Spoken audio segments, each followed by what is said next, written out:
A vida do ser humano, ela é uma vida de encontros e de uma certa forma até por uma busca de encontros, né?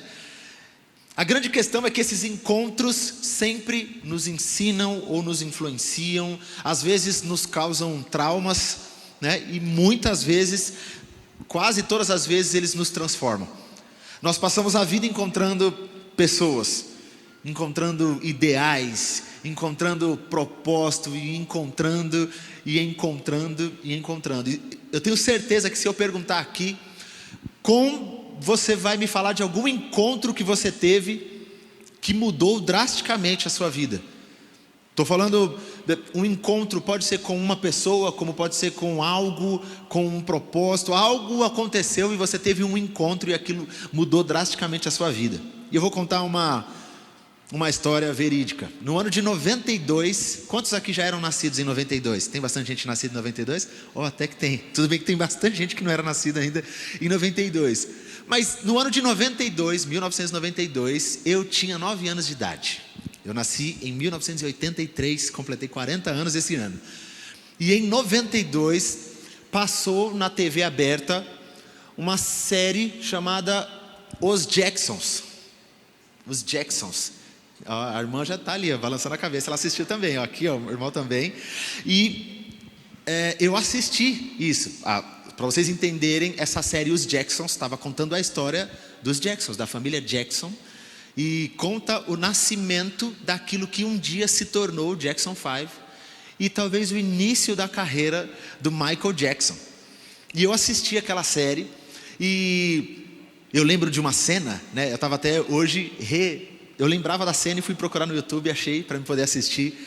A cena em que o Michael Jackson queria fazer parte daquele grupo. Eles eram só os 4 Jacksons. E ele queria fazer parte, mas o pai não dava muita moral para ele. E aí, mas ele, eu quero cantar. E um dia o pai chega com uma guitarra nova que ele comprou para o filho, para um dos filhos mais velhos tocar e tal. Agora sim, nós seremos os 4 Jacksons. E aí o Michael Jackson fala assim, e eu não faço parte, se sentindo excluído de tudo aquilo ali. E aí, na escola, ele pergunta para a professora. Na verdade, a professora na escola está fazendo, não sei se essa história é real, tá? Mas é o que estava na série, era isso. A professora pergunta assim, quem tem um sonho aqui? Eu quero que vocês falem um sonho. Aí fala para uma menina, ela fala, eu sonho e um dia eu vou casar, eu vou ter uma família, e eu vou ser mãe, e aquele negócio todo. E ela pergunta para outra pessoa, e você, Michael? Qual é o seu sonho? E aí o Michael Jackson fala, o meu sonho é ser cantor. Eu quero ser um dos maiores cantores. E aí ele fala para a professora, a senhora não pode me ajudar para eu poder cantar? Ela fala, não, eu não sou do conselho. Enfim, resumindo a história, ele pede para a professora ajuda ele, e ele vai cantar numa festa, como se fosse uma festa de talentos da escola. E aí ele canta, e os pais dele estão assistindo ele cantar. E aí ele canta muito bem, e aí na série, a mãe toda orgulhosa, né? O pai mais serião assim, mas a mãe toda orgulhosa olha para o pai e fala assim, acho que agora não seremos mais os 4 Jacksons, eles serão os Jackson 5. E aí começa toda essa narrativa, né? E eu lembro que eu assisti essa série. E eu lembro que ter assistido aquilo causou um impacto muito grande na minha vida de que eu queria cantar. Eu lembro que foi assistir aquela série que eu falei, cara, eu quero fazer isso aí. E especialmente aquele tipo de música. E eu lembro que a partir daquele encontro com aquela série, com aquela realidade da possibilidade de ser cantor e de cantar, mudou a minha vida. E a partir dali eu lembro que eu comecei a utilizar o toca-fita da minha mãe, e eu virava a madrugada ouvindo música. Dormia, tinha uma beliche, meu irmão dormia em cima e eu estava dormindo embaixo, e o meu irmão ia trabalhar no outro dia, então eu tinha que ouvir bem baixinho. E eu dormia era um toca-fita pequenininho assim, quadradinho, coisa de velho, né? Tem gente que não sabe nem o que é toca-fita, mas finge que você sabe, tá? E aí eu dormia com o ouvido na caixinha do toca-fita, acordava com o rosto todo marcado da caixinha, mas eu passava a madrugada ouvindo e gravando as músicas que eu podia gravar para ouvir. Então aquele encontro com aquilo mudou drasticamente. E a partir daquele dia eu decidi que eu ia fazer alguma coisa com música, e eu queria fazer aquilo, assim como, alguns anos depois, acompanhar a NBA não me fez querer ser jogador, mas causou um impacto sobre a minha identidade racial, sobre outros aspectos da minha vida. Foram encontros que marcaram a minha vida. Alguns destes encontros marcaram a minha vida e transformaram a minha história. Até ali, eu, como qualquer garoto de periferia no Brasil, sonhava que eu seria, sei lá, jogador de futebol, que ia ser policial, que a gente achava legal ser policial, né? Criança, todo mundo quer ser policial e tal. Mas aquele dia marcou, aquele encontro com aquela realidade, com aquela possibilidade, mudou a minha história. E pensando sobre esses encontros que transformam, é que a gente vai começar essa série hoje. Hoje nós vamos falar sobre o encontro com a palavra. Eu já vou te dar um spoiler do que serão as próximas. A próxima vai ser o encontro com o filho. E a terceira vai ser o encontro com os filhos. E você vai ter que vir para cá para saber o que a gente vai falar, tá? Mas hoje nós vamos falar sobre o encontro com a palavra. E automaticamente você já entende que nós estamos falando deste encontro com a Bíblia, com a palavra de Deus que nós temos. Antigamente nós usávamos mais ela em papel. Praticamente todo mundo usa ela mais no celular. E eu era desse quase que retrógrado, que preferia o papel. Mas eu fui me rendendo à tecnologia. A Bíblia é o livro mais vendido do mundo. Até 2015, estimava-se que ela já tinha sido, mais de 5 bilhões de Bíblias já haviam sido distribuídas. E mesmo sem campanha de marketing, mais de 100 milhões de cópias, 100 milhões de cópias são vendidas todos os anos. Todos os anos. A Bíblia é o livro mais traduzido do mundo. A Bíblia completa já foi traduzida para 532 idiomas.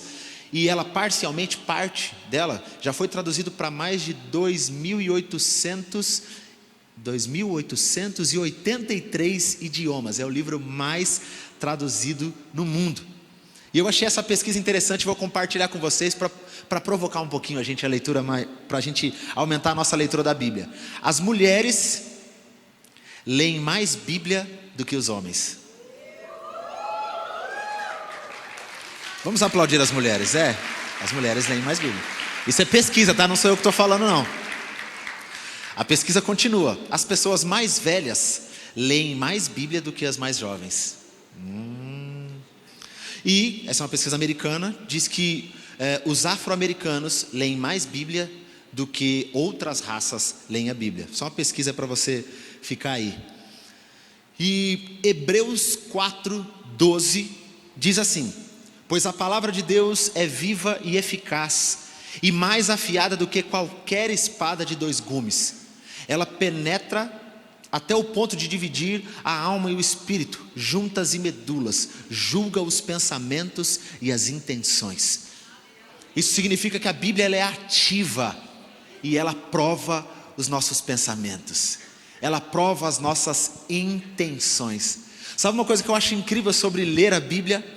É que quando nós lemos a Bíblia, nós ficamos sem argumento para questionar. Quando a gente casa e a mulher vai falar alguma coisa com a gente fica tentando argumentar. Eu sou o argumentador.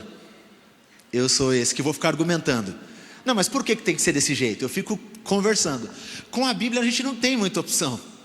Quando ela fala, ela já vai direto no ponto, e a gente fica meio que sem conseguir argumentar. Ela prova os nossos pensamentos e as nossas intenções. A Bíblia também traz ganho. 2 Timóteo 3:16 e 17 diz assim: toda a escritura é inspirada por Deus e útil. A palavra útil na tradução original significa, ela traz ganho, ela é proveitosa, ela traz lucro para o ensino, para a repreensão, para a correção e para a instrução na justiça, para que o homem de Deus seja apto e plenamente preparado para toda boa obra. A Bíblia traz ganho, traz lucro para nós. Olha só que interessante, a Bíblia também aponta que a obediência à palavra é um caminho para a prosperidade. Olha só o que diz Josué 1:7. Diz assim: somente seja forte e muito corajoso. Tenha o cuidado de obedecer a toda a lei que o meu servo Moisés ordenou a você. Não se desvie dela, nem para a direita, nem para a esquerda, para que você seja bem-sucedido por onde quer que andar.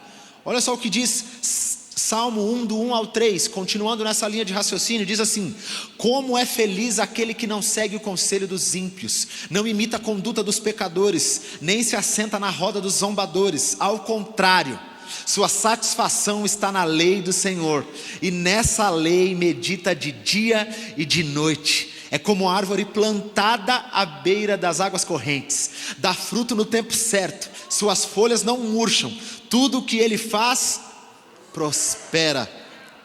Olha só que interessante, e o texto fala que é uma árvore plantada, ou seja, você que dedica tempo e medita na palavra do Senhor, está estrategicamente colocado num lugar para receber os nutrientes necessários mais rápido e sempre em abundância.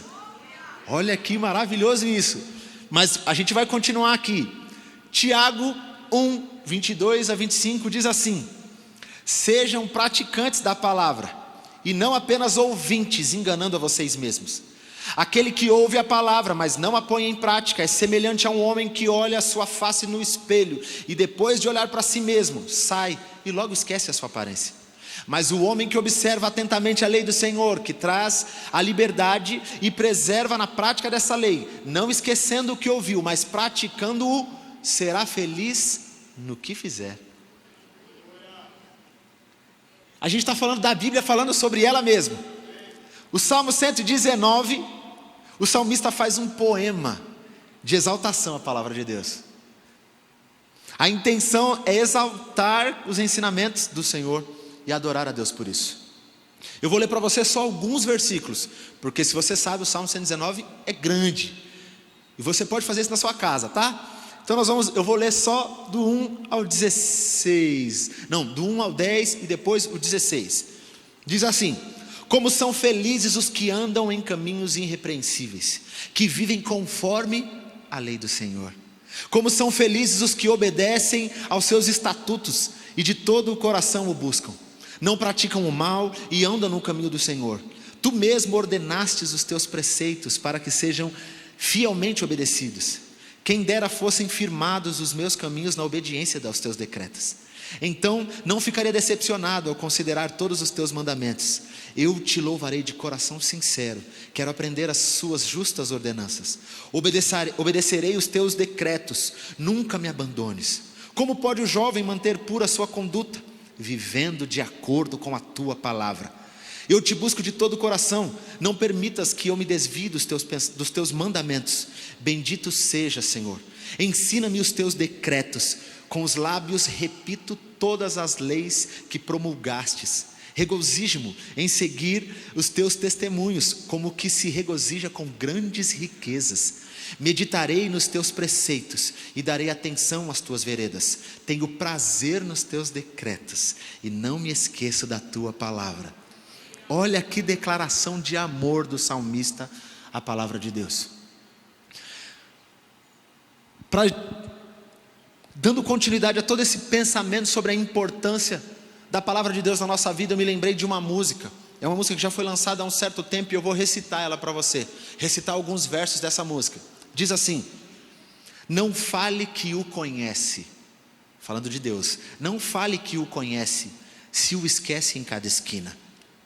Não fale que o encontra nas suas ondas de fé e não na palavra. O que falta hoje é fé na palavra, que muda quem eu sou e não deixa nada, amando o que é de Deus, deixando o mal que tanto amei. Pois se tenho a Cristo, tenho a verdade, sim, no assim diz o Senhor, e não no eu acho que. Não fale que o conhece, se o esquece em cada esquina. Não fale que o encontra nas suas ondas de fé e não na palavra. Que mais há hoje é graça sem juízo, que traga amor e paz sem compromisso, seguindo tradições de homens, não de Cristo. Pois se tenho a Cristo, tenho a verdade. No assim diz o Senhor, e não no eu sinto que. Não fale que o conhece se o esquece em cada esquina. Não fale que o encontra nas suas ondas de fé e não na palavra. Não na palavra.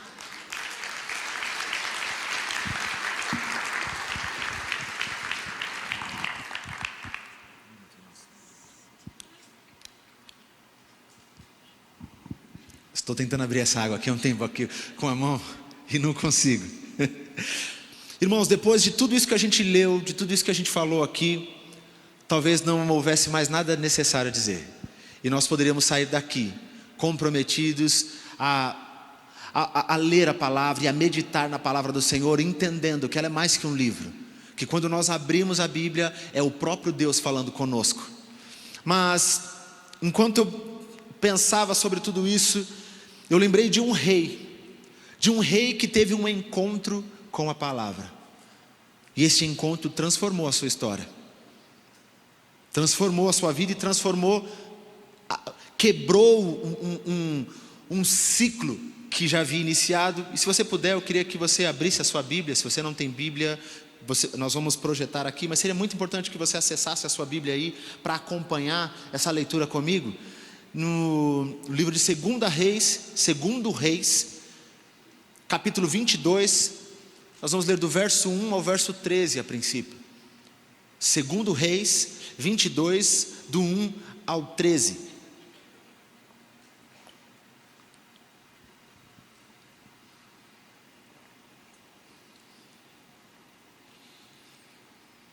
Não sei se você já achou, acredito que sim. Enquanto isso, eu já vou fazendo a leitura e você pode acompanhar aí na sua Bíblia. Diz assim: Josias tinha 8 anos de idade quando começou a reinar, e reinou 31 anos em Jerusalém. O nome da sua mãe era Gedida, filha de Adaías. Ela era de Boscate. Ele fez o que o Senhor aprova e andou nos caminhos de Davi, seu predecessor, sem desviar-se nem para a direita nem para a esquerda. No 18º ano do seu reinado, o rei Josias enviou o secretário Safã, filho de Azalias, neto de Mesulão, ao templo do Senhor, dizendo: vá ao sumo sacerdote Ilquias e mande-o juntar a prata que foi trazida ao templo do Senhor, que os guardas das portas recolheram do povo. Eles deverão entregar a prata aos homens nomeados para supervisionar a reforma do templo, para poderem pagar os trabalhadores que fazem os reparos no templo, os carpinteiros, os construtores e os pedreiros.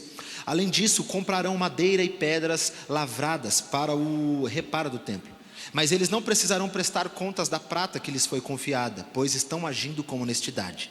Então o sumo sacerdote Ilquias disse ao secretário Safã: encontrei o livro da lei no templo do Senhor. Ele o entregou a Safã, que o leu.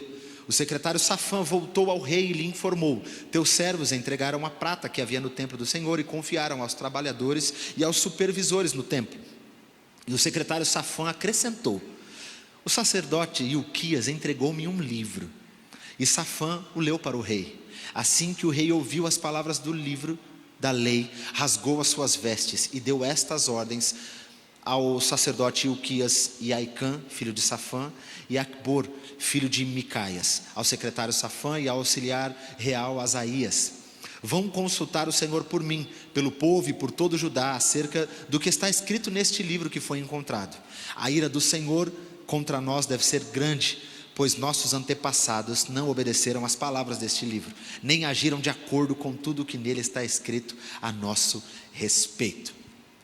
Eu queria orar com você mais uma vez. Se puder baixar sua cabeça, feche seus olhos.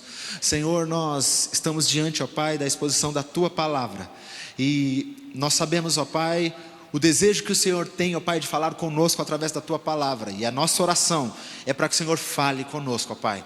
Nós queremos declarar de maneira consciente agora que o nosso coração está atento, de que a nossa mente está alerta, que os nossos ouvidos estão abertos para ouvir a Tua voz, ó Pai. Mais do que um sermão preparado, ó Pai, nós entendemos que é a Tua voz, ó Pai, e nós queremos ouvir a Tua voz. Fala conosco, ó Pai, a começar de mim, em nome de Jesus.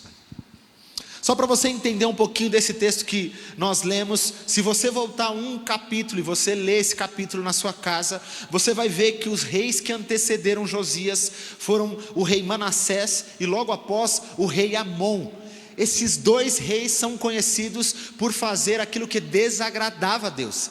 Eles não foram aprovados pelo Senhor. O rei Manassés, para você ter uma ideia, se você ler o texto, vai falar que nunca houve um rei que derramou tanto sangue, que profanou tanto o templo de Deus. Para você entender um pouquinho, você já entendeu no texto que Josias propôs uma reforma no templo, porque eles profanaram o templo do Senhor. Eles encheram o templo do Senhor de ídolos e começaram a usar o templo do Senhor de uma maneira que Deus reprovava. E os dois, se você ler o capítulo 21, você vai ver que o texto vai citar os dois, falando assim: o rei Manassés foi um rei que não andou nos caminhos do Senhor, ele desagradou ao Senhor. E aí conta a história dele, vai contar todas as coisas ruins que ele fez e que desagradou a Deus. Aí vai falar que ele morreu e veio o rei Amon, e aí começa contando a história de Amon e fala: o rei Amon foi um rei mau, ele também desagradou ao Senhor e fez tudo o que o Senhor reprovava. Quando a gente entra no capítulo 22 de 2 Reis, a gente começa a história do rei Josias, que assumiu o trono com 8 anos de idade. E ele recebe então o reinado com todo esse histórico de reis que desagradaram ao Senhor. O texto que nós lemos conta que após 18 anos dele ter recebido, ter assumido o trono, ele está propondo uma reforma, ou seja, ele tinha cerca de 26 anos na época. Ele propõe uma reforma no templo. Então os trabalhadores estão fazendo o quê? Estão reformando o templo, tirando as coisas que eram para tirar. E é nesse contexto, reis que desagradavam a Deus, dois reis um atrás do outro que desagradavam ao rei. Vem o rei Josias, depois de 18 anos, então ele está reformando.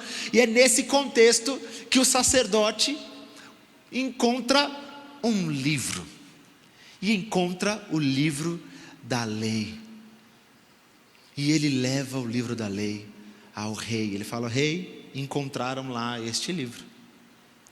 Eu imagino que o rei fala para ele: então tá, legal, o que diz nesse livro? E aí então ele começa a ler o que o livro diz. E naquele momento que ele começa a ouvir as palavras do livro, ele é tomado por uma grande angústia, ao ponto de rasgar as suas vestes. Para você entender esse ato de rasgar as vestes é um ato para demonstrar grande dor, ou muita tristeza, ou para demonstrar arrependimento. O primeiro ponto que eu queria que você entendesse é que quando nós temos um encontro com a palavra, este encontro provocará arrependimento. Não tem como nós termos um encontro com a palavra de Deus e nós continuarmos da mesma forma. Não existe nenhuma forma de eu me deparar, de eu ouvir a voz de Deus através da Bíblia e eu continuar caminhando do mesmo jeito. Não existe, a não ser que você deseje no seu coração fazer aquilo que é contrário a Deus. Se você teve um encontro com a palavra, se você decidiu ter esse encontro com a palavra, você é transformado.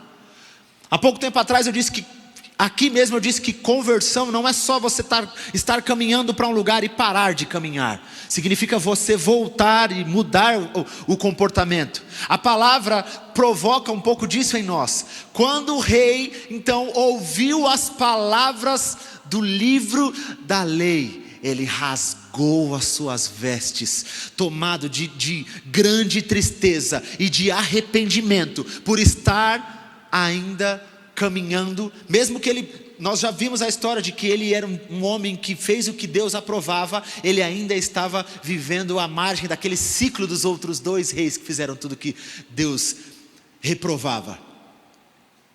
Então ele se enche de tristeza.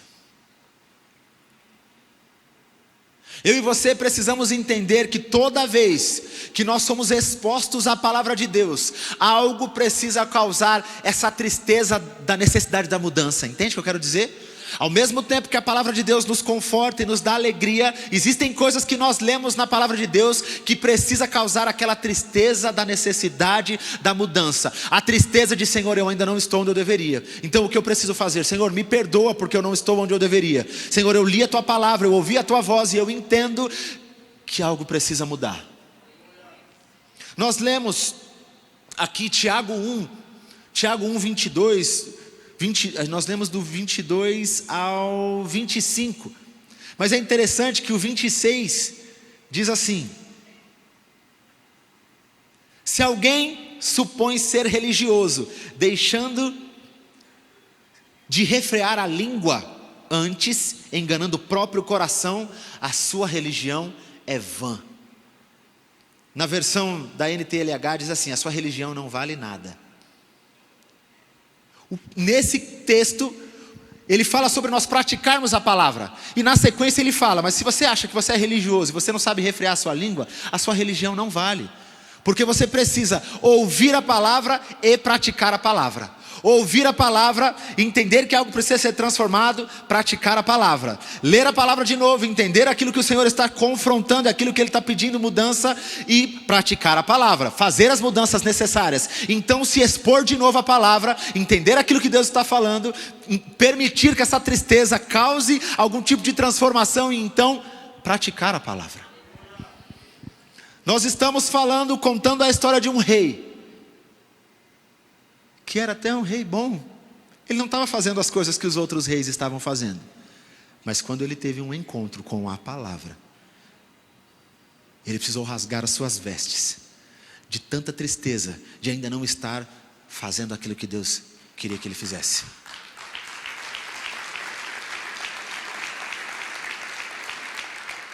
Qual foi a última vez que você, ao se deparar com a palavra de Deus, rasgou o seu coração diante dele? Qual foi a última vez que, ao ler um trecho do texto bíblico na sua casa, com a consciência de que era Deus falando com você, você rasgou o seu coração diante do Senhor? Eu estou falando isso porque, irmãos, eu cresci na igreja. E eu cresci numa igreja que ensinava as histórias da Bíblia. Eu aprendi todas aquelas histórias que criança aprende na igreja, sabe? Mas em algum momento, eu precisei entender que era Deus falando comigo. E precisei começar a permitir. Não julgo que tenha alcançado, mas comecei a permitir que Deus começasse a fazer as transformações. Comecei a permitir que Ele provocasse essa tristeza de eu ainda não estar onde eu deveria estar. De ouvir a voz dele e falar assim: sim, Senhor, eu ainda não estou fazendo isso. Ou sim, Senhor, eu estou fazendo isso e o Senhor não quer que eu faça. O encontro com a palavra provoca arrependimento. O encontro com a palavra provoca arrependimento. A segunda coisa que este encontro com a palavra provoca, eu estou pulando já um texto aqui, é o alinhamento da conduta. Olha só o que diz 2 Reis 23, capítulo 23, do 1 ao 3. Depois disso, faz o seguinte, eu vou voltar um pouquinho. Eu vou voltar naquele texto antes, para a gente ler junto. Depois que ele, do arrependimento, da tristeza, de rasgar as vestes, ele continua, e ele pede para que aqueles ajudantes dele fossem consultar a Deus. Diz assim, 2 Reis 22, do 14 ao 20, diz assim: o sacerdote Ilquias, Aicã, Aquibor, Safã e Asaías foram falar com a profetisa Ulda, mulher de Salum, filho de Tikvá e neto de Arás, responsável pelo guarda-roupa do templo. Ela morava no bairro novo de Jerusalém. Ela lhes disse: assim diz o Senhor, o Deus de Israel, diga ao homem que os enviou a mim, que assim diz o Senhor, trarei desgraça sobre este lugar e sobre os seus habitantes. Tudo que está escrito no livro que o rei de Judá leu, tudo que está escrito, porque me abandonaram e queimaram incenso a outros deuses, provocando a minha ira por meio de todos os ídolos que as mãos deles têm feito. A chama da minha ira arderá contra este lugar e não será apagada. Digam ao rei de Judá que os enviou para consultar o Senhor. Assim diz o Senhor, o Deus de Israel, acerca das palavras que você ouviu. Já que o seu coração se abriu e você se humilhou diante do Senhor ao ouvir o que lhe falei contra este lugar e contra os seus habitantes, que seriam arrasados e amaldiçoados, e porque você rasgou as suas vestes e chorou na minha presença, eu o ouvi, declara o Senhor. Portanto eu o reunirei aos seus antepassados, e você será sepultado em paz. Seus olhos não verão toda a desgraça que vou fazer a este lugar. Então lhes levaram a resposta ao rei. Mesmo depois, por que eu li esse texto? Porque o segundo ponto é o alinhamento da conduta. Só que eu queria que você entendesse uma coisa sobre esse alinhamento da conduta. Não sei se você entendeu o que nós lemos, mas os servos do rei foram consultar então essa profetisa. Essa profetisa profetizou em nome do Senhor e deu um destino trágico ao povo de Israel, aquele povo.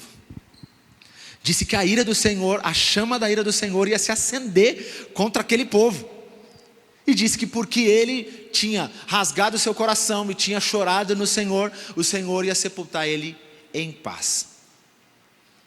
Eu quero agora que você pense comigo qual seria a sua atitude depois de ouvir o Senhor falando: eu entendi que você pediu para vir consultar, você quer saber o que fazer agora, né? Mas eu tenho uma notícia ruim para te dar.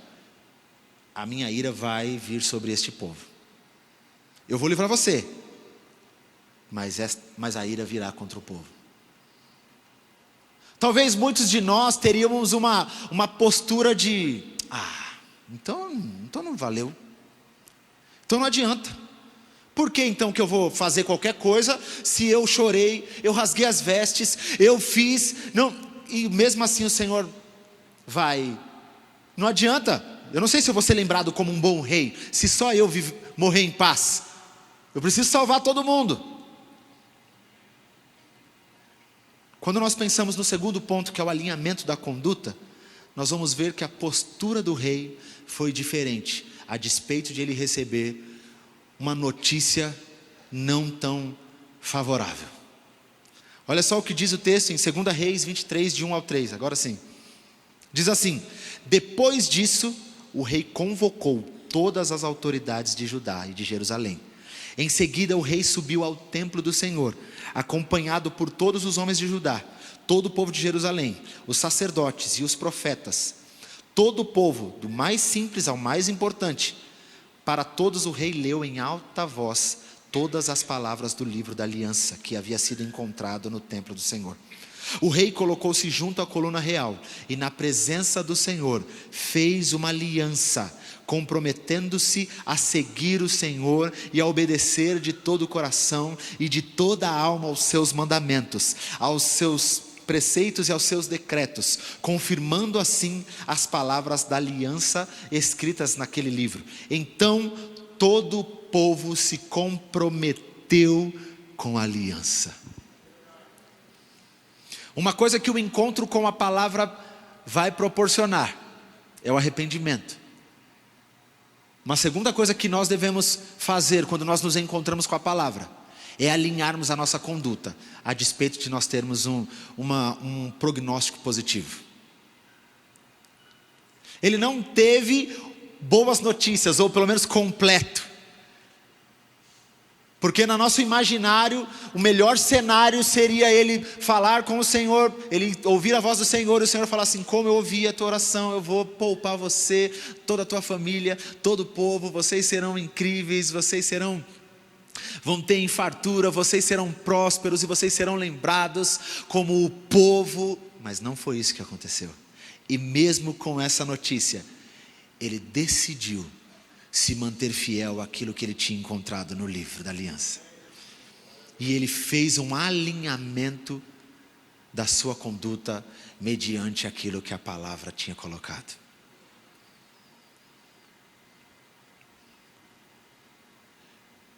Muitos de nós precisamos entender que não é só ouvir a palavra. Nós precisamos alinhar a nossa conduta à palavra. Nós precisamos alinhar a nossa vida àquilo que Deus está falando conosco. E eu não falo só da palavra que é pregada aqui aos domingos. Porque uma coisa que nós aqui podemos ficar tranquilos é de que existe uma palavra bíblica cristocêntrica sendo pregada aqui aos domingos. E você está sendo alimentado aqui aos domingos. Mas eu falo da palavra que você ouve Deus falando diretamente com você quando você se expõe a ela na sua casa. E se você não se expõe a ela na sua casa, eu quero fazer um convite para você para que comece a fazer isso agora. Porque é transformador. Eu li uma pesquisa de que nos últimos 2 ou 3 anos, o percentual de pessoas que leem a Bíblia caiu quase 30%. Mas eu quero dizer para você que antes disso, dos 100% dos cristãos, cerca de 50% dos cristãos liam a Bíblia todo dia. E nos últimos 2 anos, isso caiu mais 26%. As pessoas estão parando de ler a Bíblia. As pessoas estão parando de querer ouvir a voz de Deus através da sua palavra. E nós precisamos decidir ouvir a voz de Deus através da palavra e alinharmos a nossa conduta à palavra de Deus. Eu não sei se você tem observado como o rumo em que o mundo está indo. E nós seremos levados cada vez mais a não ler a palavra ou não alinharmos a nossa conduta à palavra. Mas nós, a despeito do caminho que o mundo está indo, nós precisamos fazer este alinhamento à nossa conduta, assim como o rei Josias fez. Ele não só rasgou as vestes de maneira externa, mas ele rasgou internamente e decidiu que a partir daquele momento, a despeito do que fosse acontecer, ele ia andar alinhado, ele ia alinhar a sua conduta àquilo que a palavra diz.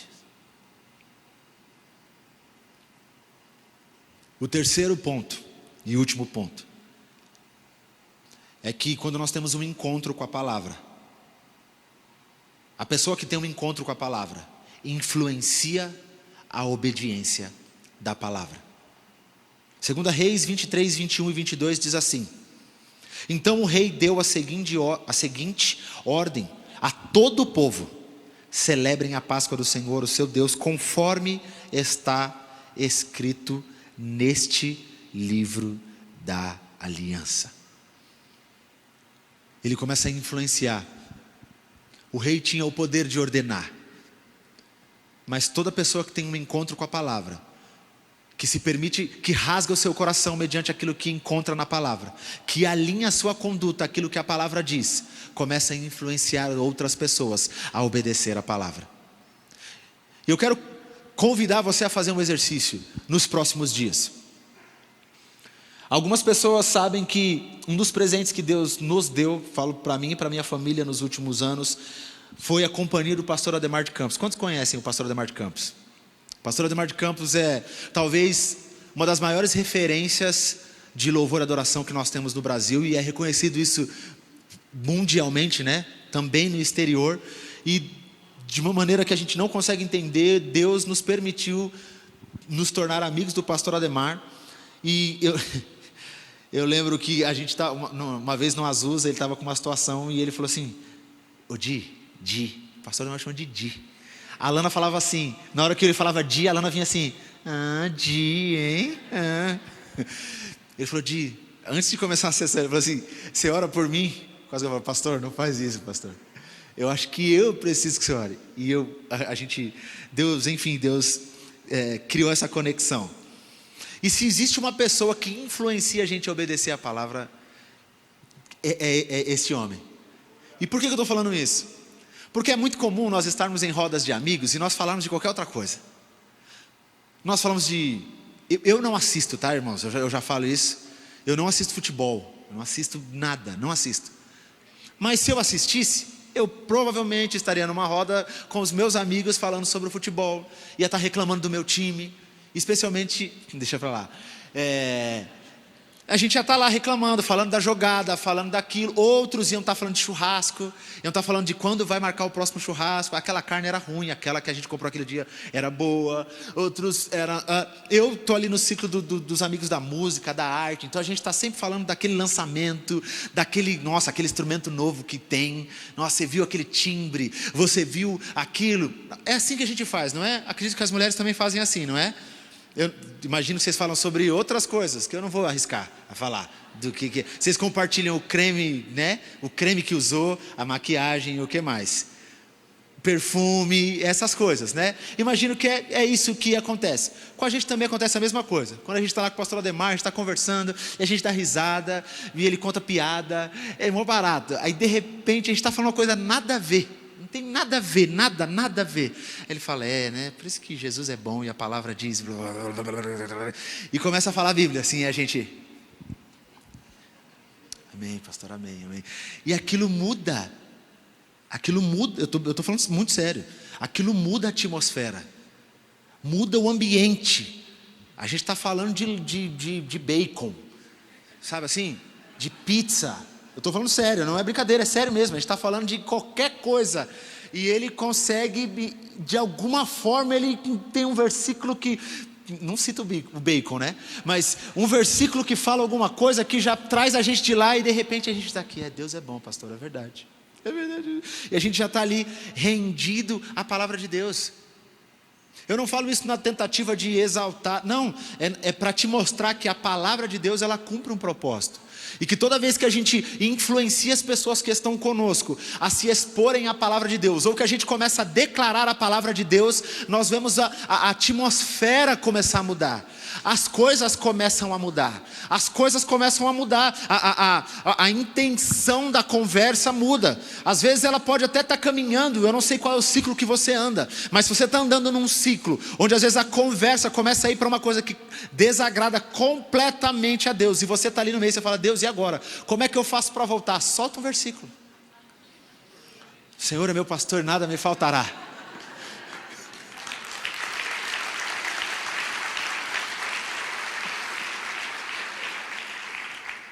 Vocês vão experimentar isso, eu sei. Mas eu estou falando sério. Quando nós somos expostos à palavra e aquilo começa, nós permitimos que a palavra de Deus comece a transformar o que tem que ser transformado em nós, a gente quer que todo mundo experimente o que a gente está experimentando. E aí a gente começa a compartilhar aquilo. A gente começa a compartilhar aquilo o tempo inteiro. E a gente começa a citar texto bíblico. E a gente começa a não falar outra coisa. Tudo que a gente vai falar é a gente citando um versículo. A gente cita um texto. Ou as nossas conversas são... Você senta e fala, cara, o que você entendeu desse texto aqui? Porque eu estava lendo, eu entendi. Você entendeu a mesma coisa?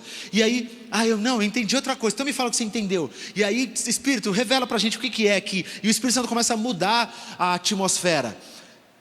Estou falando tudo isso para você porque nós precisamos voltar a ter encontros com a palavra de Deus. Assim como Josias teve o seu encontro com a palavra de Deus, e isso transformou a sua conduta, provocou arrependimento, transformou a sua conduta, e ele começou a influenciar as pessoas, para que as pessoas pudessem também obedecer a palavra. Deus está nos convidando para que nós tenhamos encontros com a palavra, de maneira que nós tenhamos talvez a tristeza do arrependimento, mas nós tenhamos também a alegria da certeza de estar caminhando na nova direção que Deus está nos mandando, e além disso, ver o resultado da palavra que nós estamos vivendo, começando a alcançar as outras pessoas.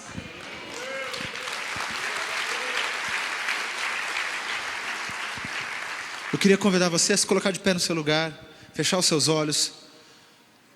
E eu queria que neste momento você abrisse o seu coração diante de Deus. Eu não tenho habilidade nenhuma, não tenho poder nenhum para provocar nada. A Bíblia diz que é o Espírito quem convence o homem do pecado, da justiça e do juízo. É a Bíblia que diz isso. E eu não sei você, mas eu saio daqui mais encorajado a ter encontros com a palavra. Quem também está saindo daqui, recebe isso e deseja ter mais encontros com a palavra de Deus. Eu queria que você, de olhos fechados agora, começasse a falar com o Senhor. E eu queria que, assim como o povo, assim como o rei Josias fez uma aliança com o Senhor, de que ele ia se alinhar a tudo aquilo que a palavra estava pedindo dele, Eu queria que você também fizesse a sua oração aí. Só você sabe como está a sua vida, só você sabe como está a sua relação com a palavra. Mas eu sei de uma coisa: Deus tem sempre mais para nós. Se você é um leitor assíduo da Bíblia, eu sei que Deus tem mais para você. Se você já tem ouvido a voz de Deus através da palavra, eu sei que Deus tem mais para você. Eu sei que Deus tem mais para você. E eu queria que você continuasse orando aí no seu lugar. Talvez você está aqui hoje e você não é cristão. Você nunca entregou a sua vida para Jesus e você pode pensar: mas será que isso tem alguma coisa para mim? Tem. Sabe por quê? Porque a palavra revela quem é o Filho. É a palavra que revela qual é a nossa porta de salvação. E a porta de salvação é Jesus Cristo. Sabe o que a palavra diz em João 3,16? Que porque Deus amou o mundo de tal maneira que deu seu Filho único, para que todo aquele que nele cresce não pereça, mas tenha a vida eterna.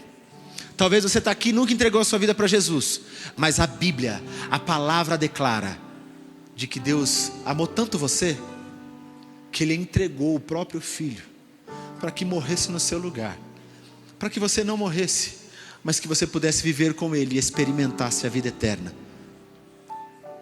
A continuação do texto diz que Ele não veio para julgar os homens. Então Ele não veio para julgar a sua história, Ele não veio para julgar o seu passado, nada disso. Hoje Ele só deseja que você venha ao encontro dEle. Eu não sei se você está aqui e nunca entregou sua vida para Jesus. Não sei se tem alguém aqui que deseja hoje entregar a vida para Jesus. Tem alguém nesta noite aqui conosco que deseja entregar a vida para Jesus? Se sim, eu queria pedir para você levantar a sua mão onde quer que você esteja. Se você nunca entregou sua vida para Jesus e você deseja fazer isso hoje, eu queria que você levantasse a sua mão onde você estiver, em nome de Jesus. Em nome de Jesus. Talvez essa seja a sua grande oportunidade de transformação de vida, de transformação hoje, de entregar a sua vida para Jesus. Se tiver alguém aqui conosco, que erga uma das suas mãos. A igreja continua orando em nome de Jesus. Acredito que hoje nós não temos ninguém, mas eu queria falar com você que está acompanhando a gente online. Talvez você ouviu essa palavra e hoje você entendeu que a palavra revela o amor do Pai para a sua vida, e você deseja entregar a sua vida para Jesus. Eu queria pedir para você escanear esse QR Code aqui, porque nós queremos ter um contato com você, nós queremos encontrar com você, e nós queremos poder te auxiliar neste processo, nessa caminhada cristã de crescimento, em nome de Jesus. Eu queria que agora você que está aqui, que já fez a sua oração de compromisso, você fez aí a sua oração de compromisso, eu queria que você rasgasse o seu coração diante de Deus, diante da palavra que você ouviu. Senhor, nós clamamos a Ti, ó Pai, porque nós precisamos dessa transformação que a Tua palavra faz, ó Pai. Senhor, em nome de Jesus, nós declaramos isso, nós não queremos fazer parte da estatística, ó Pai, que diz que pessoas estão parando de se expor à Sua palavra, Senhor. Não, nós nos posicionamos contrários a essa estatística, Senhor. Nós não faremos parte destes números, ó Pai. Eu queria que você se comprometesse comigo dizendo isso: eu não farei parte desta estatística, Senhor. Eu, Pai, quero continuar me expondo à Tua palavra, sendo transformado pela Tua palavra, ó Pai, sendo confrontado pela Tua voz, ó Pai. E eu quero, ó Pai, alinhar a minha conduta à Tua palavra, Senhor, em nome de Jesus, em nome de Jesus, em nome de Jesus, em nome de Jesus. Continue fazendo a sua oração ao Senhor. Nós Te louvamos, Jesus. Pode aplaudir ao Senhor, aplauda ao Senhor.